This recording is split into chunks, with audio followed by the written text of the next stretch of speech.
आज हम पढ़ेंगे अध्याय 3 एक चर का द्विघात समीकरण के प्रश्नावली 1 के सवाल। इस प्रश्नावली में केवल एक ही सवाल है, जो है निम्नलिखित में से वर्ग समीकरण चुनिए। मतलब यहाँ कुछ समीकरण दिए गए हैं, इनमें से कौन कौन से समीकरण वर्ग समीकरण है, अर्थात वर्ग समीकरण का अर्थ द्विघात समीकरण होता है। दोनों एक ही अर्थ है दोनों का। तो इसमें से जो समीकरण दिए हैं, इनमें से चुनना है कि कौन से समीकरण वर्ग समीकरण हैं। जैसे कि मैंने इसी प्रश्नावली 1 के प्रस्तावना में आप लोग को पहले बताया कि कोई भी समीकरण वर्ग समीकरण या द्विघात समीकरण कब होगा, जब उस समीकरण में जो चर राशि वो एक होनी चाहिए। एक चर का द्विघात समीकरण के लिए एक ही चर राशि होनी चाहिए, चाहे वो x के रूप में हो, y के रूप में हो, z के रूप में हो या किसी भी चर राशि के रूप में हो, लेकिन एक ही चर राशि होनी चाहिए और उस चर राशि की सबसे बड़ी घात 2 होनी चाहिए और सभी चर राशियों की घात उस समीकरण में पूर्ण संख्या होनी चाहिए और जो x वर्ग का जो गुणांक है वह 0 के बराबर नहीं होना चाहिए। अर्थात x वर्ग के साथ यहाँ पर जो भी गुणा है उसका जो गुणांक कहलाता है वो 0 के बराबर नहीं होना चाहिए। बाकी b और c ये 0 हो सकते हैं। तो हम इन्हीं शर्तों के आधार पर अब चुनते हैं। तो पहला समीकरण है x वर्ग धन 3x ऋण 2 बराबर 0। तो यहाँ पर यह एक चर के द्विघात समीकरण के पूरी शर्तों को पूरा कर रहा है। सबसे पहले इसमें इस समीकरण में देखें तो एक ही चर राशि है, x के रूप में है ये। इस x की सबसे बड़ी घात यहाँ पर 2 है। इस x की घात 2 का गुणांक 1 है, जो कि 0 के बराबर नहीं है। सभी चर राशियों की घात यहाँ पर पूर्ण संख्या है। यहाँ x की घात 2 है, यहाँ x की घात 1 है और यहाँ पर हम x की घात 0 मान सकते हैं। तो यह सभी शर्तों को पूरा कर रहा है, इसलिए यह एक चर का द्विघात समीकरण है। तो इसको हम लिख सकते हैं इसमें आंसर कि हाँ, यह समीकरण वर्ग समीकरण है। यह समीकरण वर्ग समीकरण है। अब हम दूसरे क्वेश्चन में आते हैं। x वर्ग धन 1/x बराबर 1। तो जब इस टाइप के क्वेश्चन आ जाते हैं तो हमको यहाँ पर हर क्वेश्चन में पहले ये देखना चाहिए कि और वो सरल हो सकता है कि नहीं। उसको सरल करके हम कोशिश करें, उसके बाद पता चलेगा कि यह एक वर्ग समीकरण है या नहीं। तो यहाँ पर हमको सरल करने के लिए लघुत्तम लेना पड़ेगा। तो यहाँ पर लघुत्तम आ जाएगा x वर्ग धन 1/x का लघुत्तम x। और जब हम लघुत्तम लेंगे तो ये क्या होगा, यहाँ पर हर में कुछ नहीं है, अर्थात क्या है, 1 है। 1 से भाग देंगे x को तो x से ही प्राप्त होगा और x का गुणा जब x वर्ग से होगा तो ये हो जाएगा x की घात 3 और धन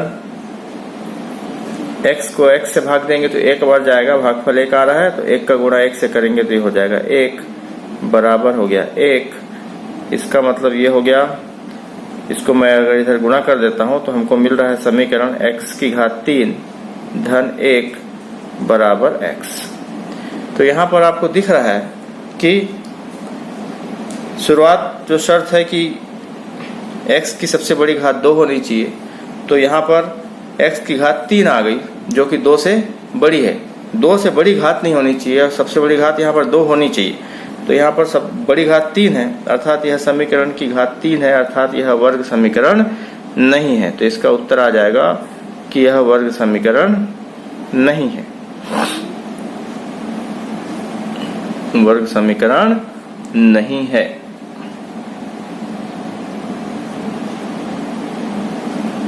अब हम तीसरे क्वेश्चन में आते हैं।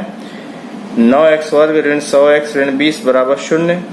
तो ये वर्ग समीकरण है क्योंकि यहाँ पर सभी शर्त पूरी हो रही है। x की घात अधिकतम 2 है, x वर्ग का गुणांक 0 के बराबर नहीं है अर्थात 9 है, और बाकी सभी घातें चर राशियों की पूर्ण संख्या हैं अर्थात यह वर्ग समीकरण है। इसका उत्तर आया हाँ। नंबर 4, x वर्ग ऋण 3 करनी x धन 2 3 वर्गमूल x धन 2। तो यहाँ यह सभी शर्तों को पूरा कर रहा है क्या?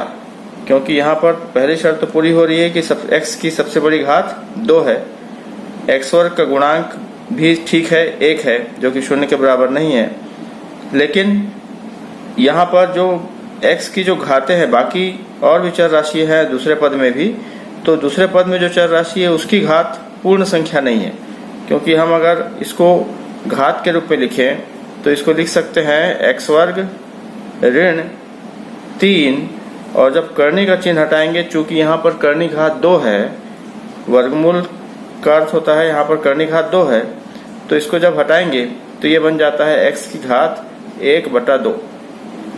1/2 धन 2 बराबर 0। तो यहाँ पर देख रहे हैं कि इस चर राशि x की घात दूसरे पद में पूर्ण संख्या नहीं है, यह परमेय संख्या हमको प्राप्त हो गई जो कि हमारी एक चर के द्विघात समीकरण की शर्तों को पूरा नहीं कर रहा है अर्थात यह वर्ग समीकरण नहीं है।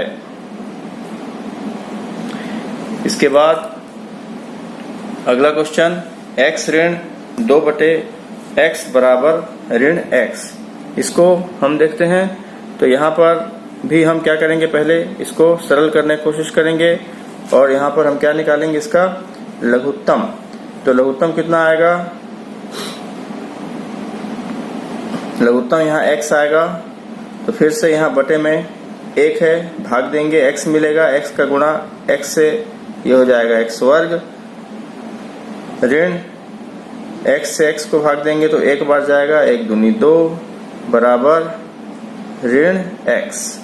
अब इस x का इधर तिर्यक गुणा कर देंगे तो हमको मिल जाएगा x वर्ग ऋण 2 बराबर x गुणित ऋण x, गुणा होगा तो ये हो जाएगा ऋण x वर्ग। और जब इसको इधर पक्षांतर करेंगे तो हमें मिलेगा x वर्ग धन x वर्ग ऋण 2, और इसको अगर सॉल्व कर दें और आगे सरल हो सकता है क्योंकि x वर्ग और x वर्ग जुड़ सकता है, तो ये हो जाएगा 2x वर्ग धन 2 बराबर 0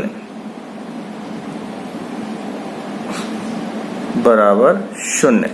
तो यहाँ पर हम देख रहे हैं कि जब इसको हम x ऋण 2/x बराबर ऋण x को हल कर रहे हैं तो अंत में हमको मिल रहा है 2x वर्ग धन 2 बराबर 0, जो कि एक वर्ग समीकरण है। यहाँ पर x वर्ग बड़ी घात है 2, इसका गुणांक भी 0 नहीं है, और बाकी जो पद है उसमें भी चर राशि की घात पूर्ण संख्या है अर्थात पांचवा जो है यह वर्ग समीकरण है। इसके बाद अगला नंबर 6, करनी 5x वर्ग ऋण 3x धन 1/2 बराबर 0। यह भी वर्ग समीकरण है क्योंकि x की घात 2 है, और यहाँ पर a जो है x वर्ग का जो गुणांक है वह 0 के बराबर नहीं है अर्थात करनी 5 है, और बाकी सभी शर्तें यहाँ पूरी हो रही है, तो यह वर्ग समीकरण है।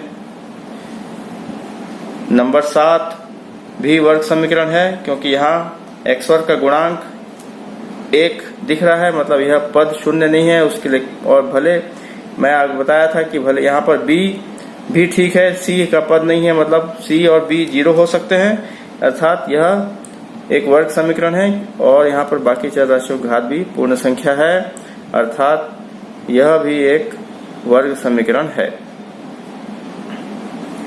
नंबर 8, x धन y बराबर 10। x धन y बराबर 10 ये तो सीधे सीधे दिख रहा है क्योंकि यहाँ पर 2 चर राशियां हैं, इससे भी यह एक चर का द्विघात समीकरण नहीं कहलाएगा, और दूसरा कि इसमें घात जो है वह एक एक है, दोनों की घात एक है, मतलब घात चूंकि वर्ग समीकरण में 2 होनी चाहिए, यहाँ घात 1 है, अर्थात यह वर्ग समीकरण नहीं है। और उसके बाद 9वां x धन 5 बराबर 7, यह भी वर्ग समीकरण नहीं है, क्योंकि यहाँ भी घात 2 वाला कोई भी पद नहीं है, जबकि शर्त यही है कि घात 2 वाला पद होना ही चाहिए, तो यह वर्ग समीकरण नहीं है। यहाँ नंबर 10 में x, फिर कोष्टक में x ऋणात्मक बराबर 0। अब देखने से तो लग रहा है कि यहाँ पर भी घात 2 नहीं है, लेकिन हमको सरल करना पड़ेगा, आगे बढ़ना पड़ेगा, तो अंदर x का गुणा अंदर दोनों पदों से करना पड़ेगा, कोष्टक हटाना पड़ेगा, तो यह हो जाएगा x गुणित x बराबर x वर्ग, और x गुणित ऋण 8 बराबर ऋण 8x बराबर 0। तो यहाँ देख रहे हैं कि यह एक वर्ग समीकरण के रूप में हमें प्राप्त हो रहा है, अर्थात यह वर्ग समीकरण है।